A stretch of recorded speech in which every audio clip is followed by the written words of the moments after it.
ورحمۃ اللہ وبرکاتہ۔ السلام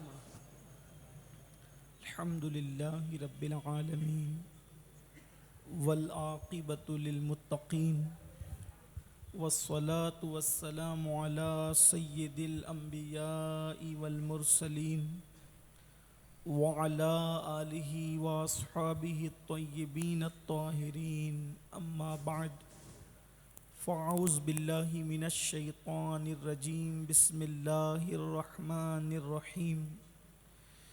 انما یرید اللہ لیذہب عنکم الرجس اہل البیت ویطہرکم تطہیرا، صدق اللہ العظیم۔ سبحان اللہ غوث سبحان اعظم اللہ۔ بمنے بے سر و ساما مددے، قبلہ دین مددے، کعبہ ایمان مددے، انتظار کرم تست من عینی را، اے خدا جو خدا بینو خدا دا مددے۔ بگردہ بے بلا افتادہ کشتی، ضعیفان و شکستہ رات و پشتی، بحق کے خواجہ عثمان ہارون مدد کن یا معین الدین چشتی، مدد کن یا معین الدین چشتی، مدد کن یا معین الدین چشتی۔ سب مل کر اپنے اور ساری کائنات کے مرکز عقیدت، دانائے سبل مولائے کل ختم الرسل، خسرو خوباں سیاح لامکاں، وجہ کن فکاں، در اللہ المکنون، سر اللہ المخزون، سبحان اللہ عالم سبحان ما کانا وما یکون، آب و گل انبیاء، جان و دل اصفیاء، مطلع ہر سعادت، مقطع ہر سیادت، خلاصہ کائنات، فخر موجودات، سبحان اللہ حضور سبحان احمد مجتبی محمد مصطفیٰ، ارواحنا فدا صلی اللہ تعالی علیہ وآلہ وصحبہ وبارک وسلم کی بارگاہ اقدس و انور میں بلند آواز سے میرے ساتھ مل کر پڑھیں: الصلاۃ والسلام علیک یا رسول اللہ، اللہ، الصلاۃ والسلام علیک یا نبی اللہ، الصلاۃ والسلام علیک یا نبی اللہ، الصلاۃ والسلام علیک یا حبیب اللہ، الصلاۃ والسلام علیک یا حبیب اللہ، وعلی آلک و اصحابک یا نور اللہ، وعلی آلک وصحابک یا نور اللہ، صلی اللہ تعالی علیہ وسلم۔ صلی اللہ تعالی علیہ وسلم۔ کوئی گل باقی رہے گا نہ چمن رہ جائے گا، کوئی گل باقی رہے گا نہ چمن رہ جائے گا، پر رسول اللہ کا دین حسن سبحان رہ اللہ، جائے گا، سبحان اللہ، پر رسول اللہ کا دین حسن رہ جائے گا۔ اطلس و کم خواب کی پوشاک پر نازاں نہ ہو، اطلس و کم خواب کی پوشاک پر نازاں نہ ہو، اس تن بے جان پر خاکی کفن رہ جائے گا۔ سبحان اللہ، ہم سفیر و باغ میں ہے کوئی دم کا چہچہا، بلبلیں اڑ جائیں گی سونا چمن رہ جائے گا، اللہ اللہ، جو پڑے گا صاحب لولاک کے اوپر درود، سبحان اللہ، آگ سے محفوظ اس کا تن بدن رہ جائے گا، سبحان اللہ، سبحان اور نام شاہان زماں مٹ جائیں گے اس دہر سے، نام شاہان زماں مٹ جائیں گے اس دہر سے، حشر تک نام و نشان پنجتن رہ جائے سبحان گا، اللہ، حشر تک نام و نشان پنجتن رہ جائے گا، سبحان اللہ، اور صف فنا ہو جائیں گے کافی وہ لیکن حشر تک، صف فنا ہو جائیں گے کافی وہ لیکن حشر تک، نعت حضرت کا زبانوں پر سخن رہ جائے سبحان گا، اللہ، سبحان اللہ، نعت حضرت کا زبانوں پر سخن رہ جائے گا۔ آب تطہیر سے جس کے پودے جمے، اس ریاض نجابت پہ لاکھوں سلام، اور خون خیر الرسل سے ہے جن کا خمیر، ان کی پاکیزہ طینت پہ لاکھوں سبحان سلام۔ اللہ، سبحان اللہ، سبحان آج پانچویں نشست ہے اور پانچویں تاریخ بعض علاقوں میں گزر گئی ہے، اور چھٹی شب کا آغاز ہو گیا ہے، اور آج چونکہ ہم لوگ سلسلہ قادریہ کے ساتھ سلسلہ چشتیہ سے بھی وابستہ ہیں، تو سلسلہ چشتیہ کے عظیم فرد فرید حضور سیدی بابا فرید مسعود گنج شکر رحمۃ اللہ علیہ کا آج یوم وصال بھی گزر گیا۔ اللہ تعالیٰ ان کی خیرات بھی ہم سب کو نصیب فرمائے،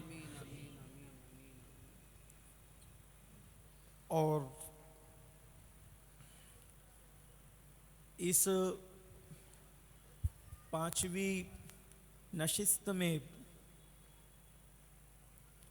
کل سے منسلک اور کل سے متعلق آج اللہ کی توفیق سے ہونی ہے۔ کربلا معلیٰ کے اندر جو نفوس امام عرش مقام امام حسین علی جدہ وعلیہ السلام کے ساتھ بنفس نفیس شریک ہوئے تھے، ان کا ذکر چل رہا تھا۔ اور اگر آپ کو یاد ہوگا اور آپ کا ذہن حاضر ہے تو کل کربلا شریف میں امام حسین کے ساتھ مدینہ منورہ سے نکلنے والے کربلا کے مسافروں میں جن کے نام پڑھے گئے، ایک تو امام پاک کی زوجہ مقدسہ شہزادی ایران حضرت سیدہ شہر بانو رضی اللہ تبارک و تعالی عنہا، اور انہی کے ساتھ ساتھ حضرت ام رباب، حضرت لیلہ، ام اسحاق، ان کے نام پڑھے گئے، اور ساتھ ہی ساتھ سرکار امام حسین کی بہنیں حضرت سیدہ زینب، حضرت سیدہ ام کلثوم، یہ امام کی سگی 2 بہنیں، اور پھر انہی کے ساتھ حضرت قاسم کا ذکر بھی ہو گیا، قاسم ابن امام حسن، حضرت عبداللہ ابن امام حسن۔ اسی طرح سے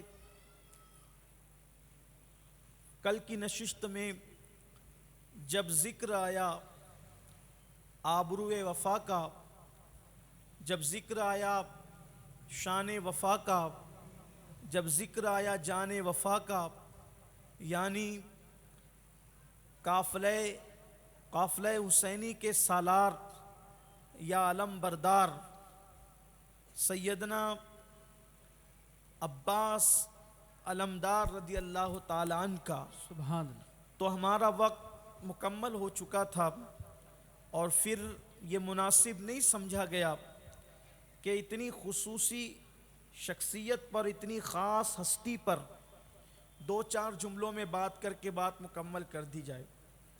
ایک تو یہ بھی کہ اگر ان کی زندگی کے تمام گوشے پڑھے جائیں تو اس کے لیے بہت وقت درکار ہے، لیکن چند جملوں میں بھی ان کی زندگی پڑھنا مناسب نہیں سمجھی گئی، کیونکہ ان کا کردار جو کربلا کے اندر ہے وہ امام حسین رضی اللہ تعالیٰ عنہ کے متعلق اگر یہ کہا جائے کہ 2 ہمتیں تھیں امام حسین کے ساتھ کربلا میں، ایک ہمت ان کی حقیقی اور سگی بہن سیدہ زینب کی، اور دوسری ہمت ان کے بھائی حضرت سیدنا غازی عباس کی۔ سبحان اللہ، سبحان اللہ۔ یہ سیدنا غازی عباس کون ہے؟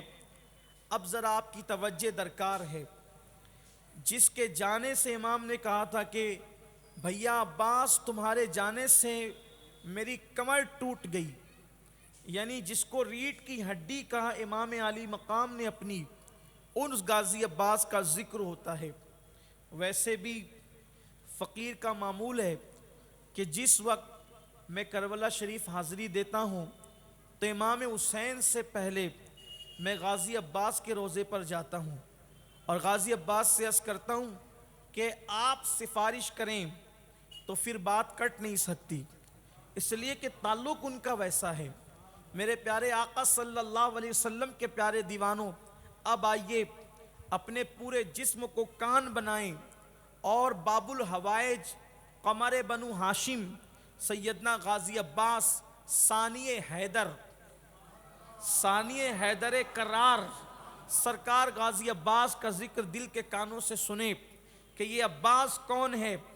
ویسے تو غازی عباس مولائے کائنات کی دوسری بیوی، ٹھیک سیدہ فاطمۃ الزہرا کے وصال کے 1 سال کے بعد جو مولائے کائنات کے نکاح میں جو خاتون سب سے پہلے آئیں ان کو کہتے ام بنین فاطمہ کلابیہ رضی اللہ تعالی عنہا۔ یہ سیدہ فاطمہ جو بنو کلاب سے جن کا تعلق تھا، یہ فاطمہ کلابیہ رضی اللہ تعالی عنہا جسے ام بنین کہتے ہیں، اصل نام فاطمہ ہے، ان کا نام بھی فاطمہ ہے اور ان کو ام بنین کہتے ہیں۔ اور ان کو ام بنین کیوں کہتے ہیں؟ اب آئیے ذرا سا سنیں۔ اس لیے کہ غازی عباس کی ولادت سیدہ فاطمۃ الزہرا کی دعا کا نتیجہ ہے۔ دیکھو، بیٹا مانگنے والے بیٹے مانگتے ہیں۔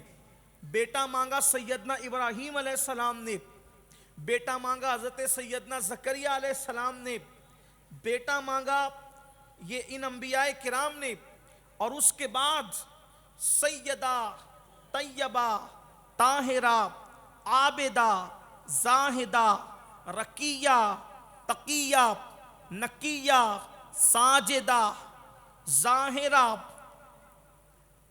مخدومہ کائنات ملکہ فردوس بری خاتون قیامت خاتون جنت ام ابیہا ام الحسنین سیدہ فاطمۃ الزہرا سلام اللہ علیہا و رضی اللہ تعالی عنہا جب اس دنیا سے تشریف لے جانے لگی، سیدہ پاک جب دنیا سے تشریف لے جانے لگی تو مولا مشکل کشا کو اپنے قریب بلایا، اور قریب بلانے کے بعد مولا سے کہا، علی میری حیات میں اللہ کے حبیب صلی اللہ علیہ وآلہ وسلم نے تمہیں دوسرا نکاح کرنے سے روک دیا تھا کہ تم نے دوسرا نکاح نہیں کرنا، اور پھر تم نے دوسرا نکاح نہیں کیا، لیکن میرے بعد تو تم دوسرا نکاح کرو گے، میرے بعد تو تم دوسرا نکاح کرو گے۔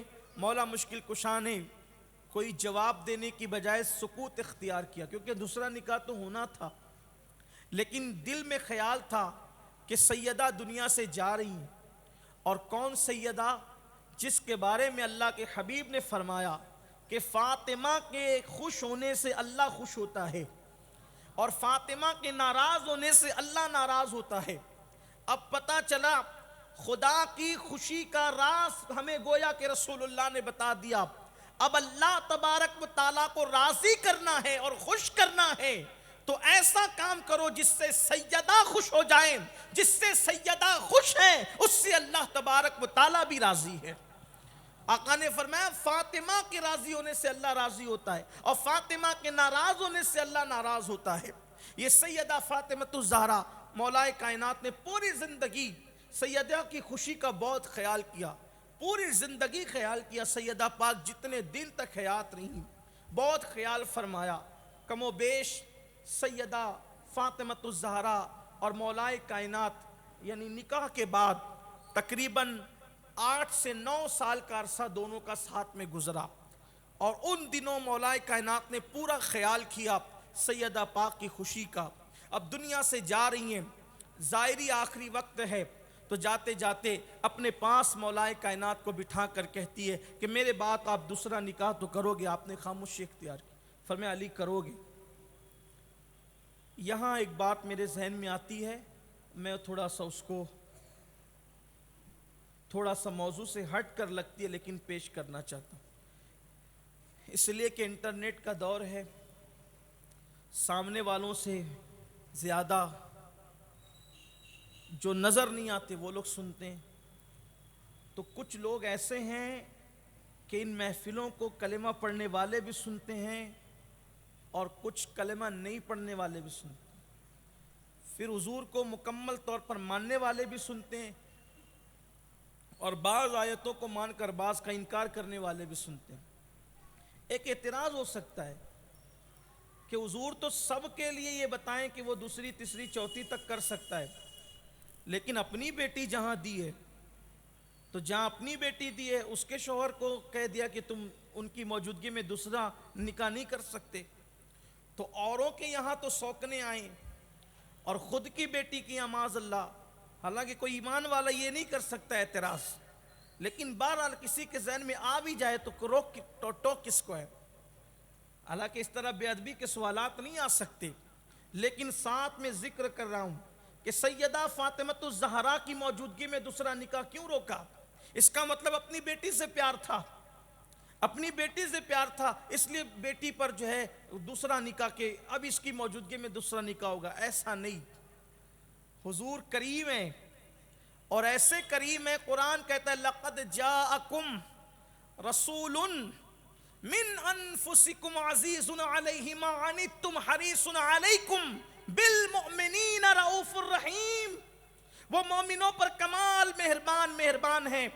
مولا علی کے نکاح میں جو بھی دوسری بیوی آتی تو وہ بہرحال مومن ہوتی۔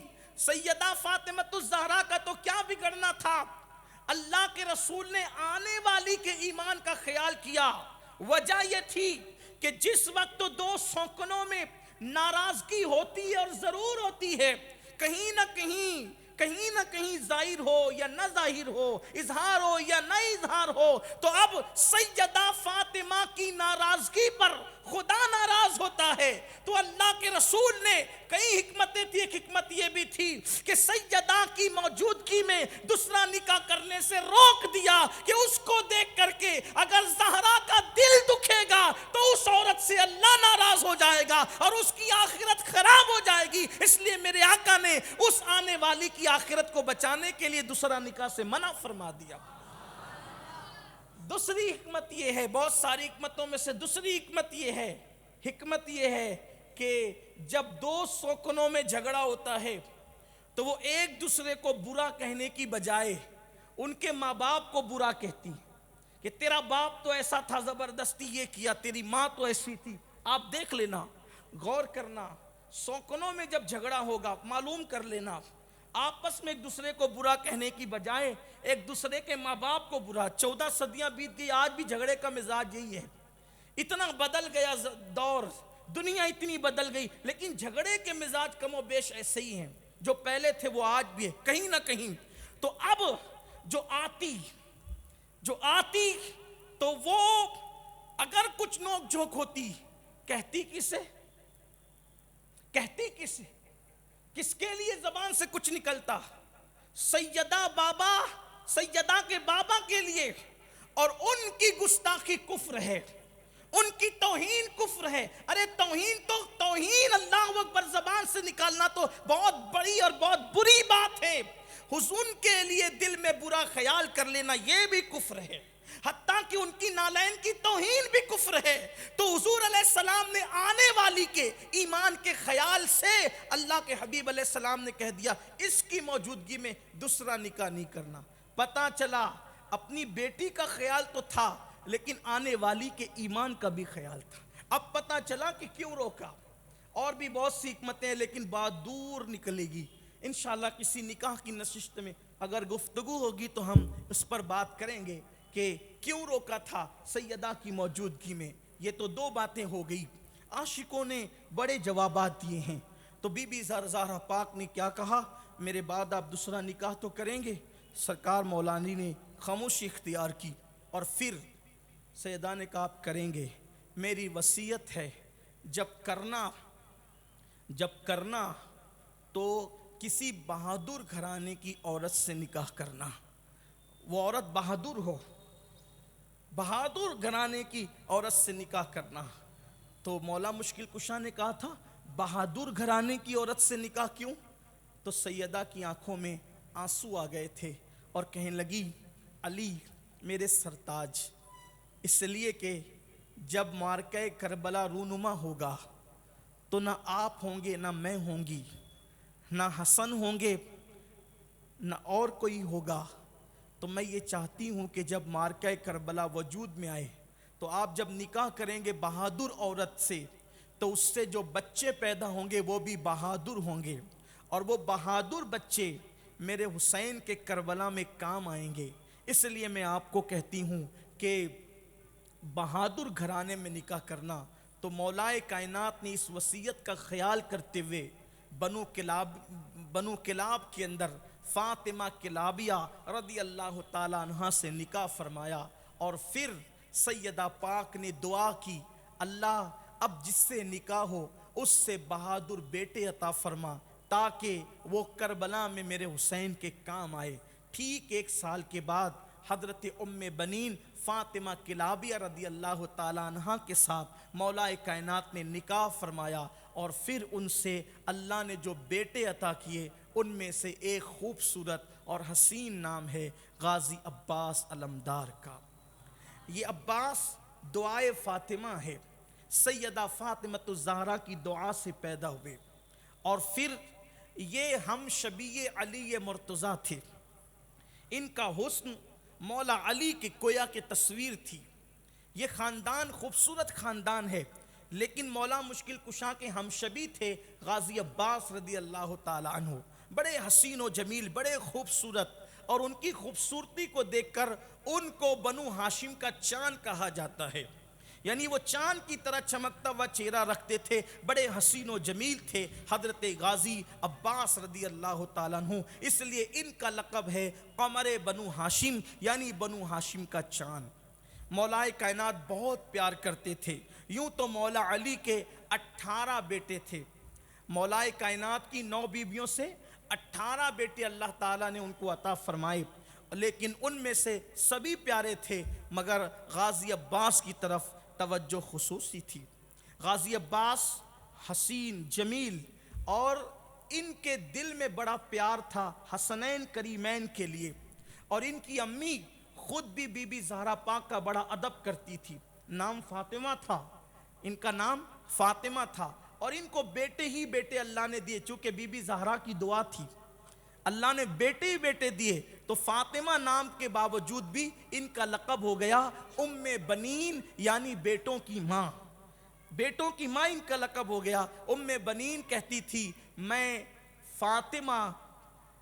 فاطمہ کے شوہر کی بیوی تو ہوں، لیکن فاطمہ کو میں اپنی آقا تصور کرتی ہوں، اور اپنے آپ کو ان کی کنیز تصور کرتی ہوں، اور اپنے بیٹوں کو وصیت کرتی تھی کہ دیکھو تمہارا اور حسنین کے بابا علی ضرور ہیں، لیکن تمہاری ماں کنیز فاطمہ ہے، اور ان کی ماں بنت پیمبر فاطمہ بنت محمد ہے، اس لیے ان کا احترام کرنا یہ ماں کی تربیت کا نتیجہ تھا کہ امام حسین بیٹھتے تھے تو غازی عباس بیٹھتے نہیں تھے اس وقت تک جب تک کہ عباس کو کہہ نہ دیا جائے عباس بیٹھ جاؤ میرے بھائی، اندازہ کریں کھڑے ہوتے تھے۔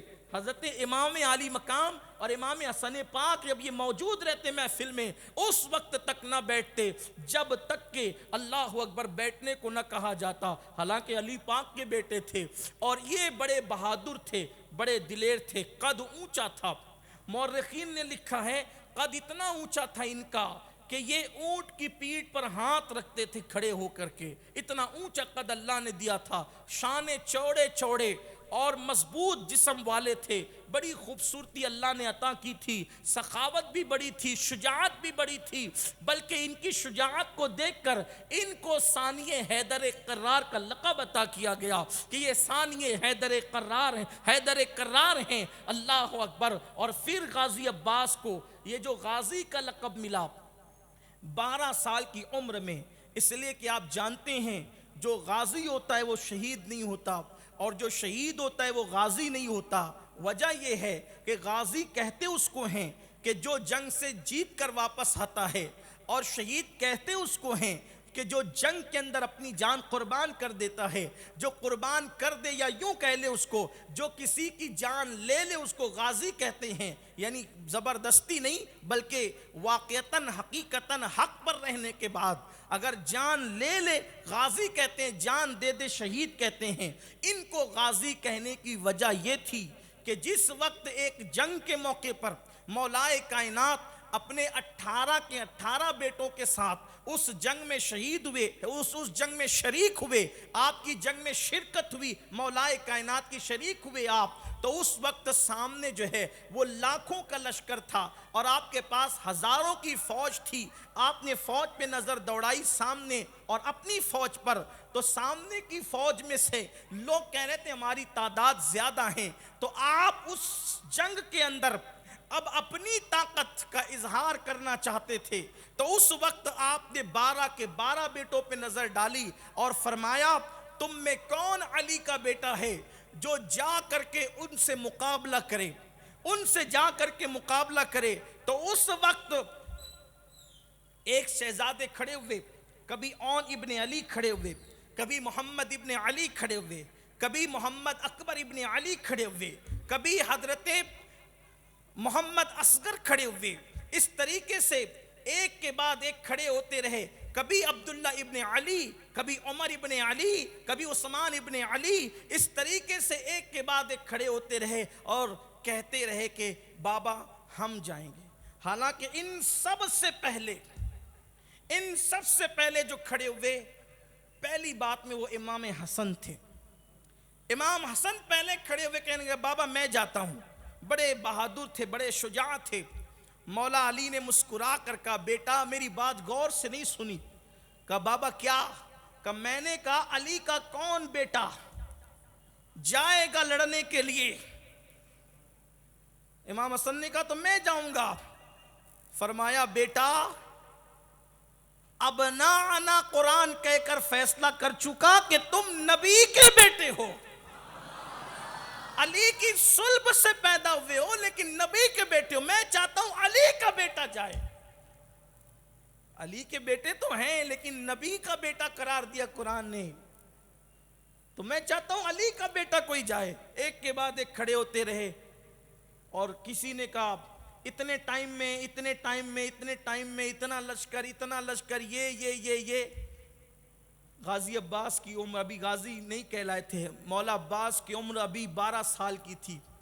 یہ اٹھ کر کھڑے ہوئے اور کہنے لگے کہ بابا میں جاؤں گا، اور کہا کہ بیٹا کتنے ٹائم میں اس کو ختم کرو گے اس لشکر کو؟ تو حضرت عباس کہنے لگے کہ بابا میں جا کر پلٹوں اور دیر اتنی ہو جتنی آپ کی پلک جھپکے، یہ لشکر ختم ہوگا۔ کہا وہ کیسے؟ کہا میں اس کو دیکھ لوں تو بھی یہ ختم ہو جائے، میں اس کی ہلاکت کے لیے بول دوں تو بھی ختم ہو جائے۔ اب یہاں پر کبھی اشکال پیدا ہوتا ہے کہ دیکھنے سے بھی لشکر ختم ہو سکتا ہے، زبان سے بھی لشکر بولنے سے بھی ختم ہو سکتا ہے۔ اگر ایسی لشکر ختم ہوتے تو پھر جنگیں کیوں ہوئی؟ لیکن وہاں چونکہ خود اعتمادی بول رہی تھی، اور اگر اس کو حدیث سے کوٹ کرنا چاہے تو یوں کہہ سکتے کہ اللہ کے رسول نے یہ نہیں فرمایا کہ اللہ تبارک و تعالیٰ کا اعلان حدیث قدسی ہے کہ جب بندہ نوافل کی کثرت کرتا ہے تو اللہ اس کی آنکھ بن جاتا ہے جس سے وہ دیکھتا ہے، اللہ اس کی زبان بن جاتا ہے جس سے وہ بولتا ہے، اللہ اس کی ہاتھ بن جاتا ہے جس سے وہ پکڑتا ہے۔ اب آپ مجھے بتائیں جب قم بإذن اللہ کہہ کر ان کا خادم اور ان کی اولاد مردوں کو جلا دے اور مار کہنے کے بعد چاہے وہ زندوں کو مار ڈالے، جب عبد القادر جیلانی کی یہ شان ہے ان کی اولادوں میں، تو پھر غازی عباس کی شان تو اس سے بہت بڑی ہے۔ غازی عباس کی شان تو بہت بڑی ہے۔ تو یاد رکھیں ولی اگر قہر کی نظر سے دیکھ لے تو لشکر مر بھی سکتا ہے، لیکن بہرحال حضرت مولائے کائنات نے کہا تو پھر ایک کام کر، اب جب تو جاتا ہی ہے اس شان سے تو تجھے سجانے کا کام میں کروں گا۔ امامہ باندھا، تلوار دی، 12 سال کی عمر تھی اور اتنے خوبصورت لگ رہے تھے، ایسا لگتا تھا کہ جیسے ایک چاند دوسرے چاند کو سجا رہا ہو، سبحان اللہ سبحان یا اللہ یوں لگتا تھا کہ جیسے آئینے میں علی اب جنگ کی تیاری خود کر رہے ہیں۔ سبحان اللہ سبحان اور اگر یہ لکھی ہوئی بات نہیں ہے جو اب کہنے جا رہا ہوں، اگر محض چشم تصور سے میں دیکھوں تو یوں لگتا تھا کہ جیسے علی اپنے بچپنے میں کسی جنگ کے لیے تیار ہو رہے ہیں، مشابہت اتنی تھی۔ حسن میں اس قدر مشابہت تھی، تصویر علی تھے۔ اللہ اکبر! ہمارے تصورات اور ذوق کچھ اور ہی بات کرتے ہیں، لیکن بات اتنی کرتا ہوں جب سجا کر، سنوار کر، امامہ باندھ کر، تلوار دے کر، اور پھر ڈھال دے کر، پٹکا باندھ کر جب گھوڑے پر بٹھایا، اور پھر عباس 12 سال کے لاکھوں کے لشکر کی طرف، ہزاروں کے لشکر سے لاکھوں کے لشکر کی طرف جانے لگے، 17 بھائیوں کی نگاہیں عباس کی طرف ٹک ٹکی باندھ کر دیکھنے لگی کہ عباس کی شان سے جا رہے ہیں۔ ایسے میں مولا علی کو خیال آیا میرا لال کیسے سج کر جا رہا ہے، کسی کی نظر نہ لگ جائے، تو آواز دی میرے غازی واپس آ، تاکہ تجھ پر سورہ ناس پڑھ کے دم کروں کہ کسی کی نظر نہ لگے۔ علی کا کہنا تھا غازی واپس آ، یہی غازی مولا عباس کی پہچان بن گئی۔ اس لیے شہید ہونے کے بعد بھی دنیا ان کو غازی عباس کہہ کر پکارتی ہے۔ اور خاص بات یہ ہے کہ یہ قافلہ حسین کے علم بردار تھے۔ علم کربلا کا آخری تک ان کے ہاتھ میں رہا، اور اس علم کی کیسی لاج رکھی، آئندہ کی گفتگو کے اندر اللہ کی توفیق سے ہم اور آپ سماعت کریں گے۔ لیکن اس وفا کے ساتھ زندگی گزاری کہ امام حسین کو پوری زندگی کبھی بھیا نہیں کہا، بھائی نہیں۔ اکثر مورخین نے لکھا ہے کہ جب بھی کہتے آقا حسین کہتے، جب بھی کہتے آقا حسین کہتے، امام کہتے ہیں کہ بھائی ہو، بھائی کیوں نہیں کہتے؟ تو کہتے ہیں کہ میری ماں آپ کی امی کی خادمہ ہے، اور آپ کی ماں بنت پیمبر ہے، فاطمۃ الزہرا۔ یہ تعظیم تھی، یہ ادب تھا۔ آپ کو باب الحوائج کہا جاتا، حضرت عباس علمدار کو باب الحوائج کہا جاتا ہے، یعنی آپ کی چوکھٹ پر مرادیں پوری ہوتی ہے، تمنائیں پوری ہوتی ہے، آرزویں پوری ہوتی ہے۔ اور بھی مورخین نے لکھا ہے کہ بڑا ادب کرتے تھے رسول اللہ صلی اللہ علیہ وسلم کے شہزادوں کا، اسی خاندان سے تھے، لیکن جو اولاد فاطمۃ الزہرا تھے ان لوگوں کا بڑا احترام تھا۔ بعض مورخین نے تو یہاں تک بھی لکھا ہے، پتہ نہیں مورخ نے کہاں تک انصاف کیا ہے، کہ یہاں تک بھی لکھا ہے کہ جس وقت غازی عباس حضرت علی اکبر کے ساتھ کبھی چلتے تو قد بہت اونچا تھا ان کا، تو وہ اپنے آپ کو جھکا لیا کرتے تھے، اپنے آپ کو جھکا لیا کرتے تھے۔ کسی نے پوچھا علی اکبر کے ساتھ چلتے ہو تو اپنے آپ کو جھکا کیوں لیتے ہو؟ کہتے ہیں تصویر مصطفیٰ ہے، فاطمہ کا پوتا ہے، میرا سایہ علی اکبر پہ نہ پڑ جائے اور بے ادبی کے قریب معاملہ نہ ہو جائے، اس لیے اپنے آپ کو جھکا لیا کرتا ہوں۔ علی پاک کی اولاد ہو کر بھی احترام یہ تھا آل فاطمۃ الزہرا کا، سیدہ فاطمۃ الزہرا کی آل پاک کا۔ یہاں پر اب ایک بات میری عقیدتیں کہتی ہے، ایک پیغام آپ کو دے دوں، حالانکہ یہ بات میں آج نہیں کرنے والا تھا اور نہ ہی ابھی یہ موقع ہے، لیکن بات آئی ہے تو عرض کروں کہ آج دلوں کے اندر سیدہ فاطمۃ الزہرا کی آل پاک، حسنین پاک کی آل پاک، سادات کا وہ ادب، وہ احترام، وہ تعظیم نہ رہی، اور اب حالات ایسے ہو گئے کہ بالکل عام عوام کی طرح گویا کہ سادات کو بھی رکھا جا رہا ہے۔ ایک عجیب ناسبیت کی اور خارجیت کی ہوا چلی ہے، کہیں تو رافضیت کی ہوا چلی، کہیں تو ناسبیت اور خارجیت کی ہوا چلی۔ یاد رکھیں کہ انسان اپنی زندگی میں جو کچھ کرتا ہے اس کو وہی کچھ وصول ہوتا ہے، وہ وہی وصول کرتا ہے۔ رسول اللہ کی آل پاک کی حق تلفی کرنا نسلوں کو تباہ کر دیتا ہے، نسلوں کو برباد کر دیتا ہے۔ آج ہماری نشستوں میں نبی کی آل پاک کا وہ ادب نہ رہا، وہ احترام نہ رہا، وہ تعظیم نہ رہی۔ میرے آقا صلی اللہ علیہ وآلہ وسلم نے فرمایا کہ میری اہل بیت کو اپنے درمیان ایسے رکھو جیسے تم اپنے جسم میں سر کو پاتے ہو، یعنی جیسے جسم میں سر ہے اس کے مطابق میری اہل بیت کو رکھو۔ قاضی شہاب الدین دولت آبادی رحمۃ اللہ علیہ نے لکھا، تمہارے درمیان دنیا کا کوئی بھی بڑے سے بڑا انسان، دنیاوی انسان آئے، تمہاری مرضی اٹھو یا نہ اٹھو، لیکن جب رسول اللہ کی آل پاک کو آتے دیکھو ان کی تعظیم کے لیے کھڑے ہو جاؤ۔ امام اہل سنت نے اپنے رسالے میں لکھا کہ جو میری آل کو پیچھے کر کے خود آگے ہوگا قیامت کے دن وہ اللہ کی رحمتوں سے محروم کر دیا جائے گا۔ آج کیا ہو رہا ہے؟ آج حضور پاک صلی اللہ علیہ وآلہ وسلم کی آل پاک کی بے ادبیاں ہو رہی، توہین ہو رہی، ان کو عام لوگوں میں گنا جا رہا ہے۔ حضور سیدی اشرف العلماء کے چھوچوی رحمت اللہ تعالی علیہ کی ایک نشست میں میری شرکت ہوئی، میں نے ان سے سنا، وہ فرماتے تھے کہ حضور پاک صلی اللہ علیہ وآلہ وسلم کی اولاد پاک کے جسم سے ایک مخصوص خوشبو آتی تھی، بعد میں لوگوں نے اس خوشبو کا فائدہ اٹھاتے ہوئے سادات کو قتل کرنا شروع کیا، تو اللہ تبارک و تعالیٰ نے جو ہے وہ ایک بزرگ کی، ایک اللہ کے برگزیدہ بندے کی دعا پر اس مخصوص خوشبو کو عام لوگوں سے اوجھل کر دیا اور پھر وہ اولیاء اللہ کے اندر باقی رکھی۔ یعنی پہلے عام لوگ بھی اس خوشبو کو، خاص خوشبو کو محسوس کرتے تھے کہ یہ سادات ہیں، لیکن جب لوگ سونگ سونگ کر قتل کرنے لگے تو ایک ولی نے، ایک سید نے دعا کی تھی کہ اللہ اسی طرح سادات کٹتے رہے تو کیا ہوگا؟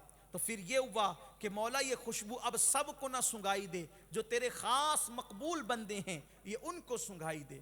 تو آج بھی سادات کی خوشبو اللہ کے خاص برگزیدہ بندوں کو آتی ہے، جیسا کہ وہ مشہور سا واقعہ، پھر کہتا ہوں کہ یہ محفل ابھی اس کی متحمل نہیں ہے کہ وہ عنوان چھیڑا جائے، لیکن صرف آپ کی تعلیم کے لیے، آپ کی آخرت برباد نہ ہو، آپ کی آخرت خراب نہ ہو۔ اس وقت میں دیکھ رہا ہوں یوٹیوب پر ذاتی مسئلوں میں بھی سادات کو کیسی گالیاں دی جا رہی ہے، اور دوسری طرف سے علماء کو بھی گالیاں دی جا رہی ہیں۔ اللہ اکبر! آج نائبین رسول کی حرمت پامال ہو رہی ہے، آج آل رسول کی حرمت پامال ہو رہی ہے، اور ایسا لگتا ہے کہ اس سے ناصبیت اور خارجیت اور رافضیت بھرپور فائدہ اٹھا رہی ہے اور اہل سنت کا نقصان ہو رہا ہے۔ یاد رکھو علماء کی تعظیم اس لیے ہیں کہ وہ نائب رسول ہیں، اور علماء حق کی توہین بھی کفر کے قریب لے جاتی ہے، اور سادات کی بے حرمتی اور بے عزتی بھی کفر تک لے جاتی ہے۔ اس لیے ہمیں بہت اعتدال کے ساتھ چلنا ہوگا۔ وہ خوشبو آج بھی ہے سادات کے اندر، لیکن وہ اہل اللہ کو، اللہ کے نیک بندوں کو سنگائی دیتی ہے، جس کا خوبصورت ثبوت وہ ہے کہ علامہ ارشد القادری علیہ الرحمہ نے ایک واقعہ لکھا، صرف اشاروں میں بیان کر کے جانا چاہتا ہوں، اس لیے کہ حضور علیہ السلام کی آل پاک کا احترام میں دیکھ رہا ہوں کہ اٹھ رہا ہے، اور اگر کچھ لوگ احترام کرتے بھی ہیں تو ان کا کرتے ہیں جو لوگ مقرر ہیں، جو لوگ امام ہیں، یعنی سادات میں سے جو مقرر امام ہیں، جو پیر ہیں، ان کا کرتے ہیں۔ سبزی فروش کا احترام چلا گیا، ٹھیلا ڈکیلنے والے کا احترام چلا گیا، بے پڑھے لکھے سادات کا احترام چلا گیا۔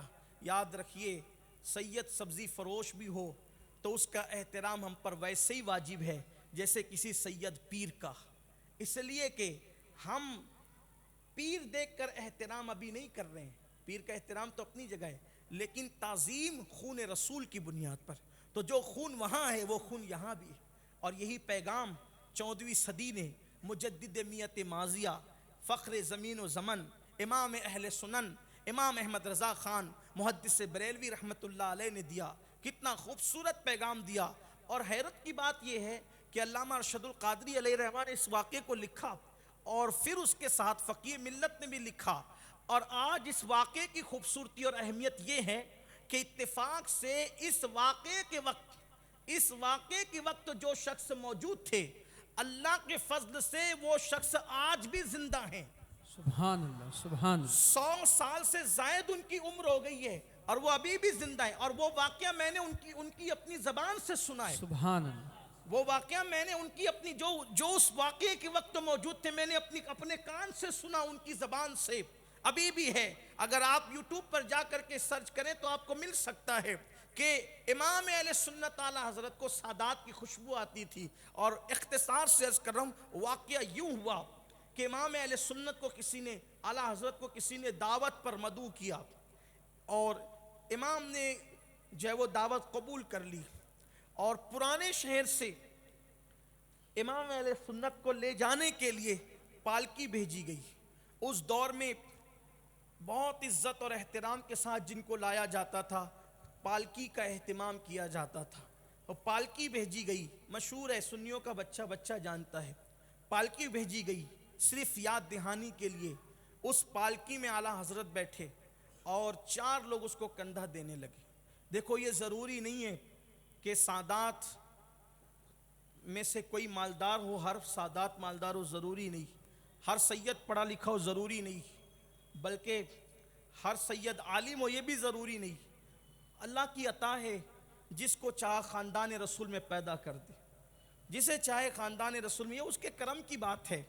اور انسان ساری چیزیں حاصل کر لیتا ہے لیکن یہ نسب حاصل نہیں کرتا، یہ کسی خانقاہ سے نسب نہیں دیا جاتا، کسی درسگاہ سے نسب نہیں دیا جاتا، یہ نسب انسان لے کر پیدا ہوتا۔ تو پالکی میں بیٹھے اور پالکی اٹھانے والے مزدور لے کر چلے۔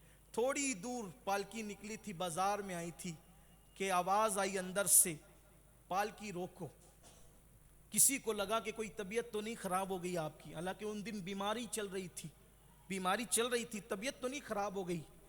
پالکی روک دی گئی، رکھ دی گئی، بات کیا ہے، باہر آئے، ایسے تڑپتے تھے اور بے چین ہوتے تھے، لگتا تھا کہ بے قراری جو ہے مضطرب کر رہی ہے اور دل کے اندر قرار اور چین نہیں ہے۔ کہتے ہیں سچ کہنا، تم میں کون سید ہے، چاروں میں سید کون ہے؟ اس لیے کہ نبی کی آل کی خوشبو آ رہی، یعنی وہ خوشبو اب بھی موجود ہے، وہ خوشبو اب بھی موجود ہے۔ میں کبھی کبھی اللہ کی بارگاہ میں دعا کرتا ہوں کہ اللہ کرے وہ خوشبو آج لوٹ آئے، اس لیے کہ بہت سے لوگ ایسے بھی ہیں کہ سادات کا احترام دیکھ کر کئی سیادت کے دعوے دار کھڑے ہو گئے، اور یہ انتہائی بدترین فعل ہے کہ کسی کو یہ نسبت حاصل نہ ہو اور وہ جھوٹی نسبت کا دعویٰ لے کر کھڑا ہو، وہ شفاعت رسول سے محروم ہے، اس پر اللہ رسول کی لعنت ہے۔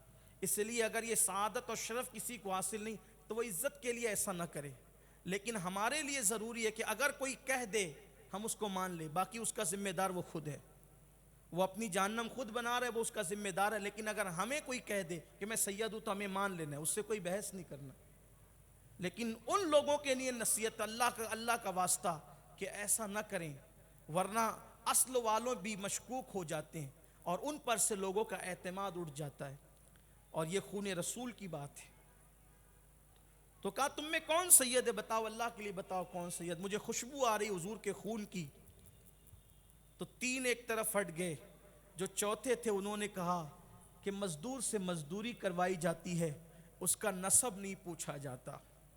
امام تڑپ گئے اور تڑپ کر کہنے لگے کہ مجھے تو خوشبو آ رہی ہے، قیامت کے دن اگر تمہارے نانا نے پوچھا کہ احمد رضا میں نے تمہیں اتنا بلند مقام دیا تھا اس لیے کہ تم میری اولاد کے کندھوں پہ سواری کرو، تو میں تمہارے نانا کو منہ کیا دکھاؤں گا؟ بتاؤ یہ کیسے ہوا، تم سید ہو کر کے کیسے یہ پالکی اٹھانے پر آ گئے؟ تو کہا غریب ہوں، کوئی اولاد کے لیے ذریعہ نہیں تھا، میں پریشان ہوا، تو ان میں سے ایک میرا دوست تھا، اس نے کہا کہ ہمارے ساتھ چلنا، تمہارا کچھ کام ہو جائے گا، تو بچوں کے لیے جو ہے وہ کچھ کھانے پینے کا انتظام ہو جائے گا۔ سیدی اعلیٰ حضرت نے اپنا امامہ ان کے قدموں پہ رکھا اور کہا شہزادے مجھے معاف کر دو۔ انہوں نے کہا میں نے معاف کیا۔ کہا نہیں، ایسے نہیں، بلکہ یوں ہوگا کہ آپ پالکی میں بیٹھیں گے اور احمد رضا اس پالکی کو اٹھائے گا اپنے کندھوں پر، اور جتنی دور تک آپ مجھے لے کر کے چلے ہیں،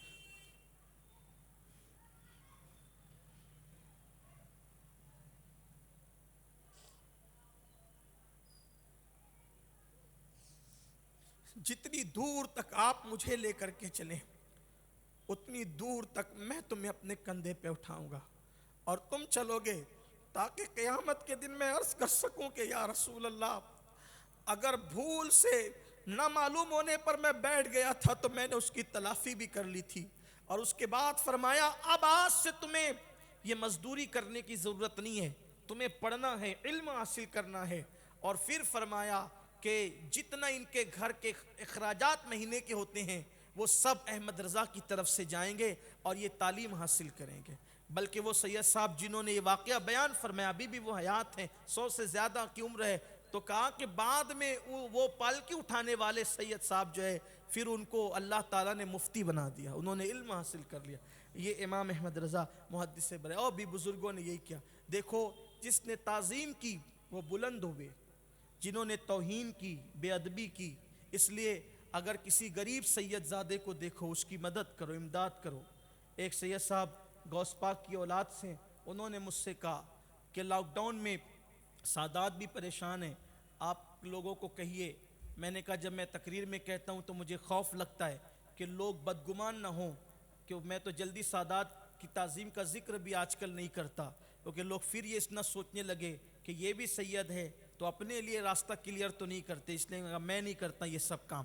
تو کہا کہ آپ ایک کام کریں، یوں کہاں کریں کہ اللہ تعالیٰ نے تو ہمیں نوازا ہے، ہمیں خدمت کی ضرورت نہیں ہے۔ جو غریب سادات ہیں، کوئی سبزی بیچ رہا ہے، کوئی ٹھیلا ڈھکیل رہا ہے، ان کا احترام، ان کی خدمت کرو، انہیں تحفے تحائف پیش کرو، کیونکہ میرے آقا علیہ السلام نے فرمایا جو میری اولاد کی مدد کرے گا دنیا میں، قیامت کے دن میں اس کو تلاش کر کے اس کی شفاعت کروں گا۔ اور آقا فرماتے اس کا مجھ پر حق ہے، اس کا مجھ پر حق ہے کہ قیامت کے دن میں اس کو صلہ دوں۔ کہا آل عبد المطلب پر جو احسان کرے گا قیامت کے دن اس کا صلہ میں دوں گا۔ آپ بہت خدمت کرتے ہیں، مسجدیں بناتے ہیں، مدرسے بناتے ہیں۔ دیکھو سادات کی بیٹیاں بہت ساری رشتوں سے محروم ہے، یعنی کہ اس اعتبار سے کہ رشتے تو ہیں ان کو لیکن پیسے نہیں ہے کہ شادی ہو سکے، تو ان کی امداد کون کرے گا؟ وہ بیماریوں میں مبتلا ہیں، ان کی امداد کون کرے گا؟ سادات کے صرف ہاتھ چومنے سے تو کام نہیں چلتا، یہی تو صرف تعظیم نہیں ہے۔ آج ہم نے یہی اختیار کر لی، ہاتھ چومو سائیڈ ہو۔ جو غریب سادات ہے، پھر کہتا ہوں اللہ کا شکر ہے ہمیں ضرورت نہیں، اللہ نے ہمیں بہت نوازا ہے، لیکن جو غریب ہے انہیں دیکھو اور تولو مت کہ کون اصلی ہے کون نقلی ہے۔ اگر اس نے جھوٹا دعویٰ کیا تو ذمہ دار وہ ہے۔ آپ احترام کریں ویسا ہی، بلکہ صدیق اکبر فرمایا کرتے تھے، بخاری شریف میں ہیں کہ حضور علیہ الصلاۃ و تسلیم کا حق، حضور علیہ الصلاۃ و تسلیم کا حق ان کی اولاد کا حق ادا کر کے کرو، اور ان کی اولاد میں گویا کہ حضور کا جلوہ دیکھو، اور جس نے تعظیم کی، احترام کیا، اس کو اللہ تبارک و تعالیٰ نے نوازا۔ اللہ کے رسول علیہ السلام فرماتے ہیں اگر عمر میں برکت چاہتے ہو تو میری آل کی خدمت کرو، ان کے ساتھ صلہ رحمی کرو۔ اگر اپنی اولاد کی بقا چاہتے ہو تو ان کے ساتھ صلہ رحمی کرو، ان کی خدمت کرو۔ اور فرمایا کہ تم ضرور آزمائے جاؤ گے میرے بعد، میری اہل بیت کے بارے میں۔ دیکھو جوانی، طاقت، قوت، اقتدار، قدرت سب کو دیتی ہے، لیکن جب اہل بیت پہ ظلم کرتے ہیں تو نسلیں بھی مٹ جاتی ہے، نام بھی مٹ جاتا ہے۔ اس لیے اپنی محفلوں میں ان کو عزت دو، تعظیم دو، تکریم کرو۔ اور سادات کرام سے بھی ہاتھ جوڑ کر گزارش کہ اپنے نسب پر ہمیں فخر نہیں کرنا، اور فخر کر کے عبادتوں سے دور نہیں ہونا، اس لیے کہ اگر ہم عمل میں کمزور ہوتے ہیں تو لوگ تانا حضور کے نسب کو دیتے ہیں۔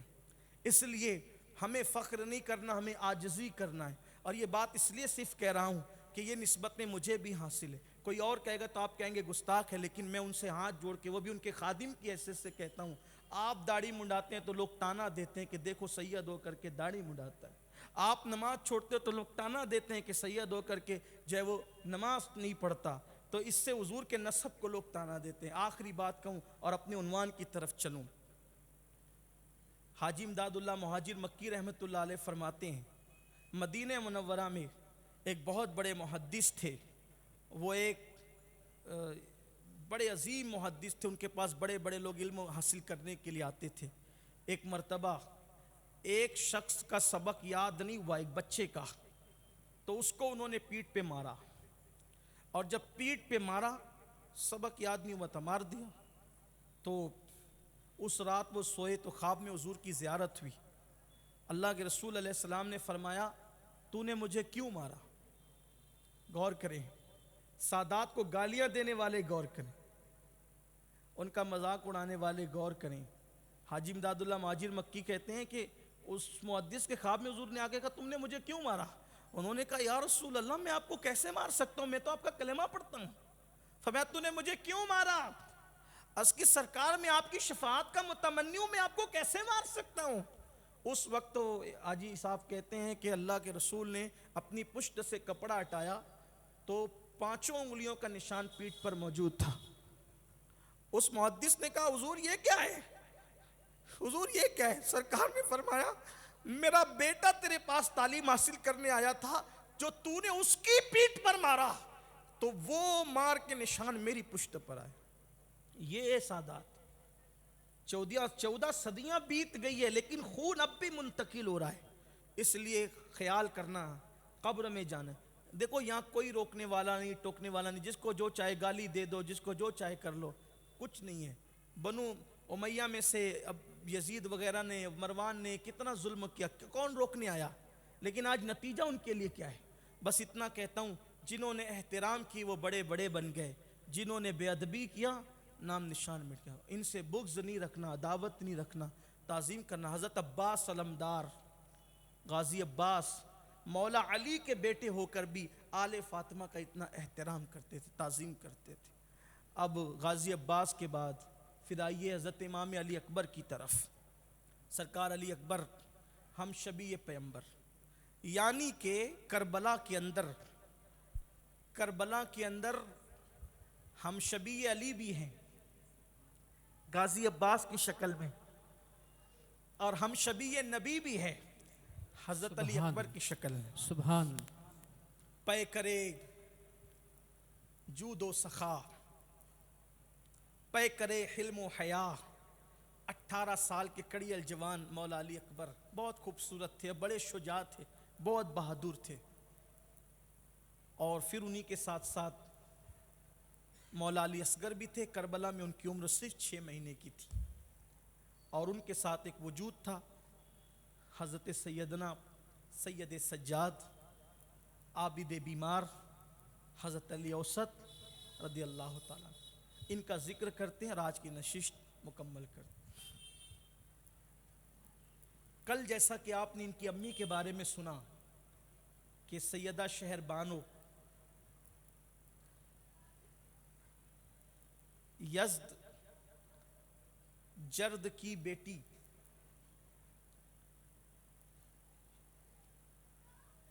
شہزادی شہر بانو کا نکاح امام حسین کے ساتھ، اور ان سے 5 شعبان المعظم کو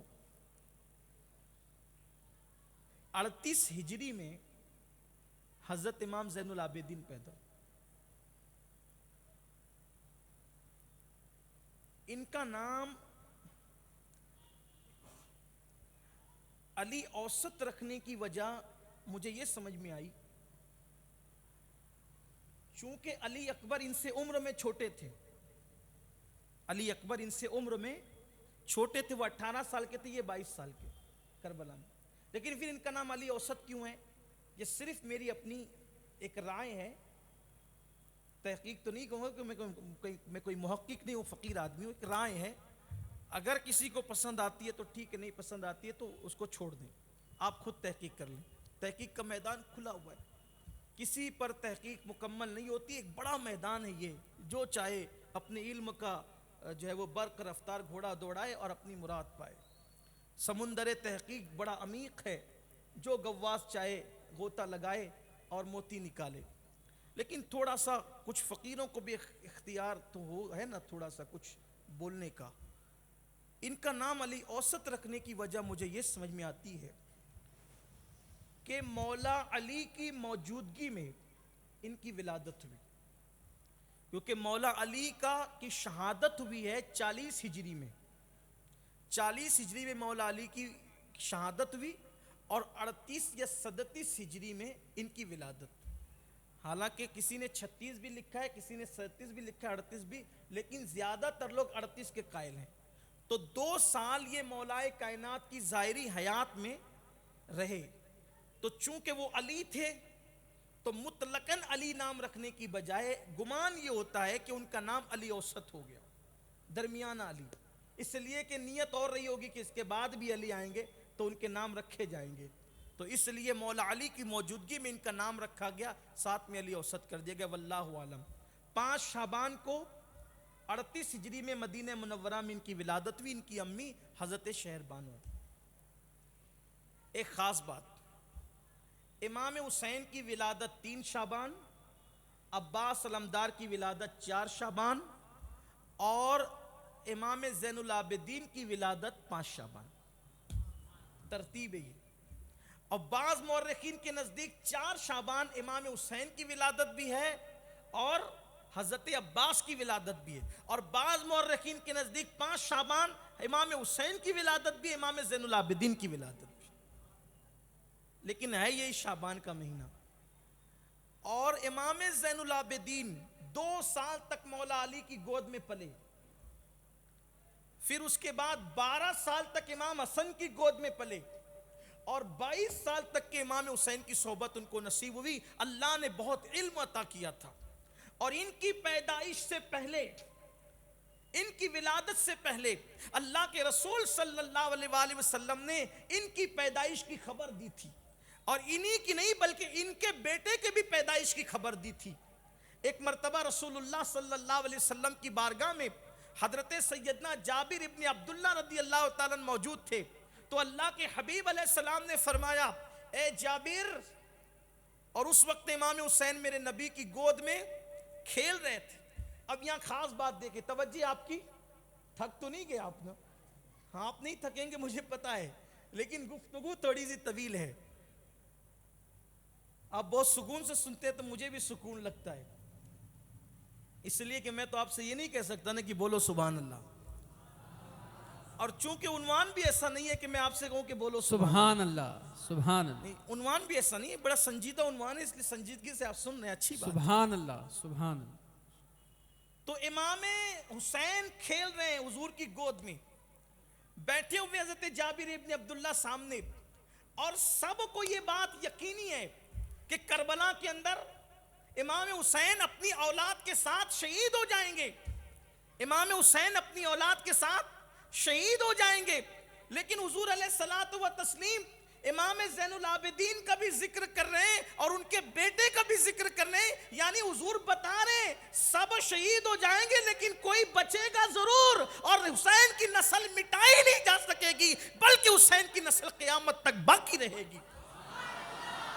سرکار فرماتے ہیں اے جابر، یہ میرا حسین ہے نا، اس کے یہاں ایک بیٹا پیدا ہوگا، بیٹا، اور اس کا نام علی ہوگا، نام بھی بتا رہے ہیں، اس کا نام علی ہوگا، اور قیامت کے دن جب اس کے میرے حسین کے بیٹے کو پکارا جائے گا تو کہا جائے گا کہ عابدوں کی زینت کہاں ہے، عابدوں کا سردار کہاں ہے، سید العابدین کہاں ہے، زین العابدین کہاں ہے، تو میرے اس علی کو زین العابدین اور سید العابدین کے نام سے قیامت کے دن اٹھایا جائے گا۔ حضور نے نام بھی بتایا اور لقب بھی بتایا، پھر فرماتے ہیں جابر، وہ میرا جو بیٹا ہے نا، میرے بیٹے حسین کا بیٹا زین العابدین کا بیٹا، جو زین العابدین ہوگا اس کا بھی ایک بیٹا ہوگا، اور اس کا نام محمد ہوگا میرے نام پر، دنیا اس کو باقر کہے گی، وہ تیرے پاس ایک دن ملنے آئے گا،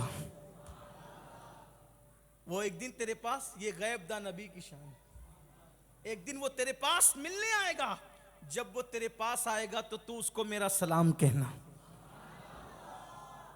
جب وہ تیرے پاس، دیکھو یہ نبی کی شان ہے،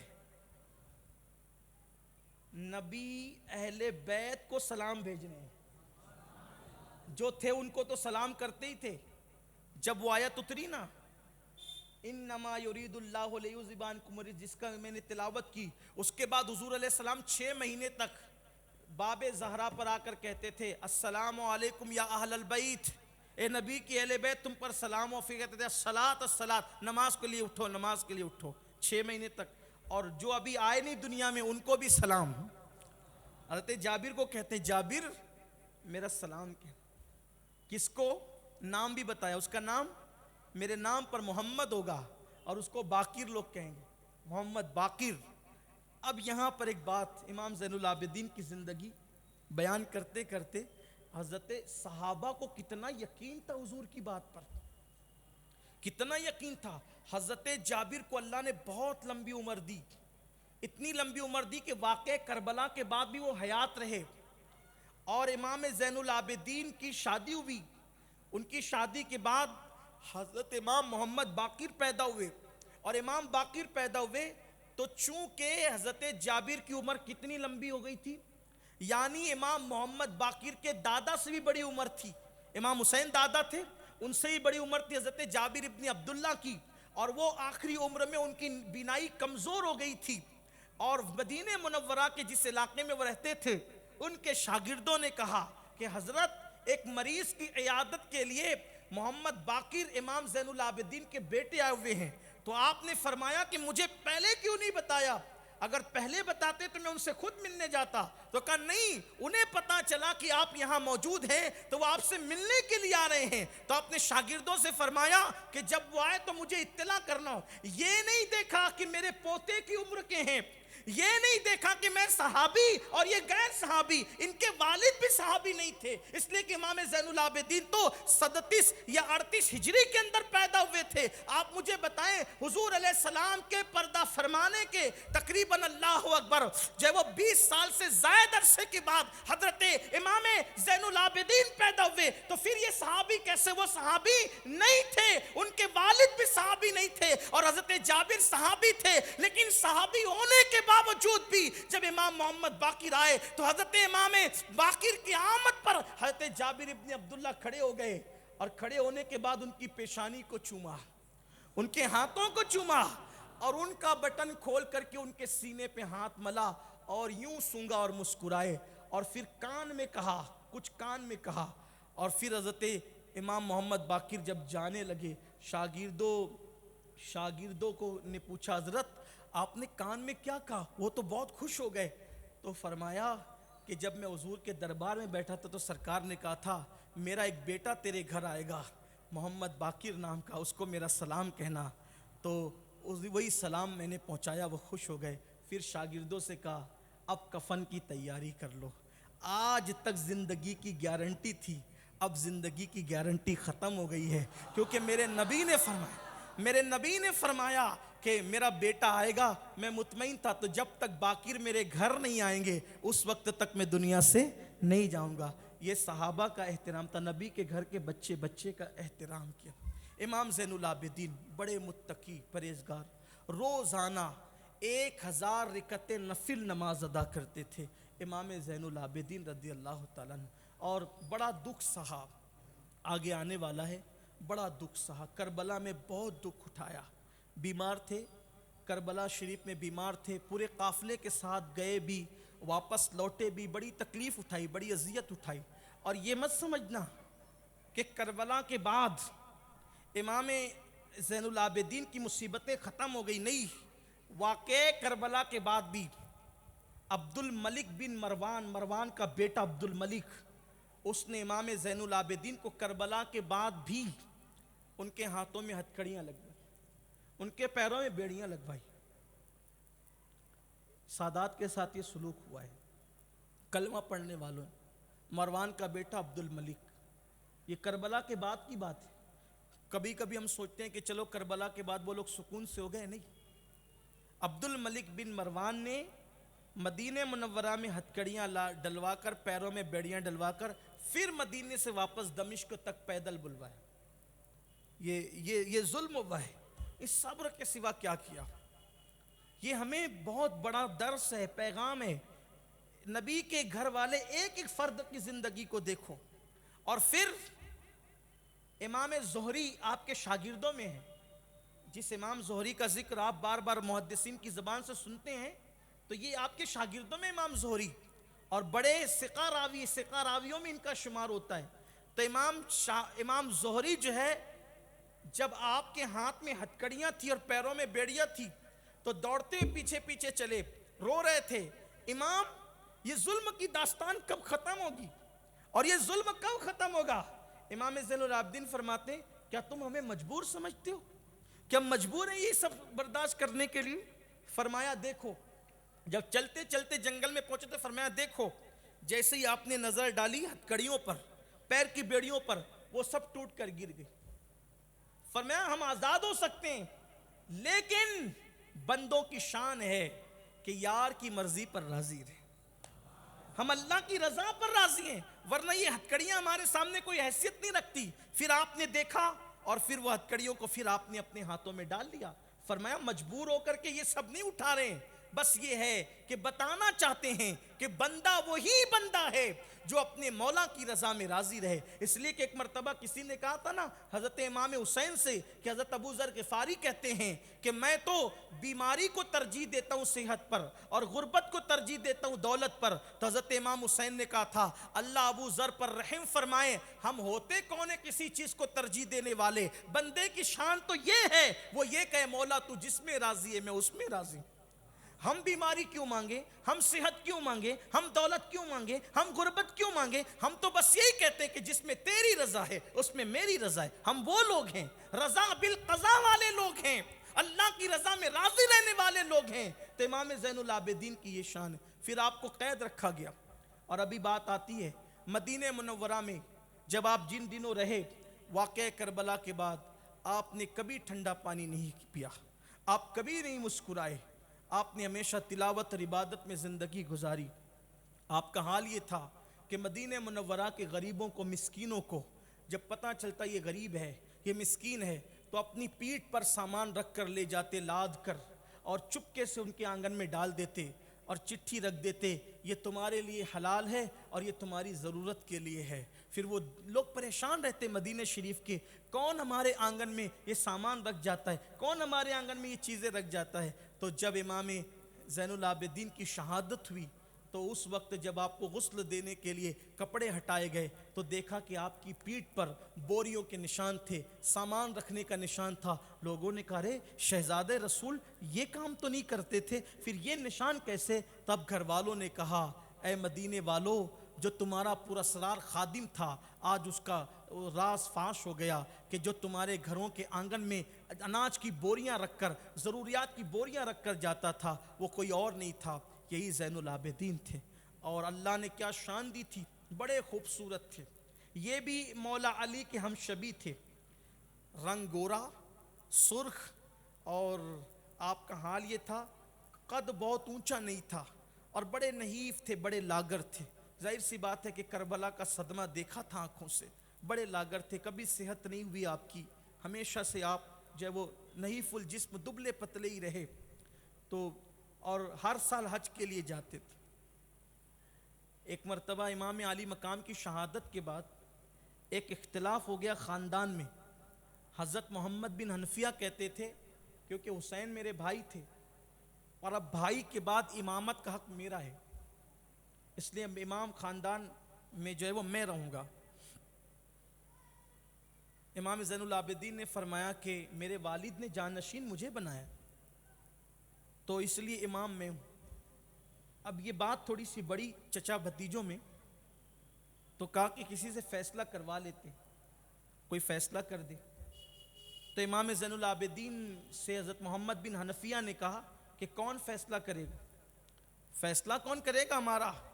تو امام زین العابدین نے کہا حسن اتفاق سے ہم مکے میں موجود ہیں اور ہم فیصلہ کروائیں گے حجر اسود سے. اگر آپ کے کہنے پر حجر اسود بول پڑے تو امام آپ ہوں گے, اور میرے کہنے پہ حجر اسود بول پڑے تو پھر امام میں ہوں. دونوں وہاں جا کر کھڑے ہوئے, کہا بولیے. محمد بن حنفیہ بڑے عظیم ہستی ہے, لیکن چونکہ حقدار باپ کے بعد بیٹے تھے اور جانشین ان کو خود امام حسین نے بنایا تھا, اپنی خلافت سپرد کی تھی, سینے کے اسرار, علم الاسرار, وہ رموز, وہ علم جو پایا تھا اپنے بابا سے ان کے سینے میں منتقل کیا تھا. تو اس وقت جب محمد بن حنفیہ نے کہا کہ میں امام ہوں تو حجر اسود سے کوئی آواز نہیں آئی. پھر اس کے بعد حضرت امام زین العابدین نے کہا اے حجر اسود تجھے اللہ کی قسم دے کر کہتا ہوں بتا امام حسین کے بعد امام کون ہے؟ تو اس وقت حجر اسود سے آواز آئی کہ اس وقت امام ہونے کا کسی کو حق ہے تو وہ علی ابن حسین زین العابدین کا حق ہے. لوگ حیرت زدہ رہ گئے.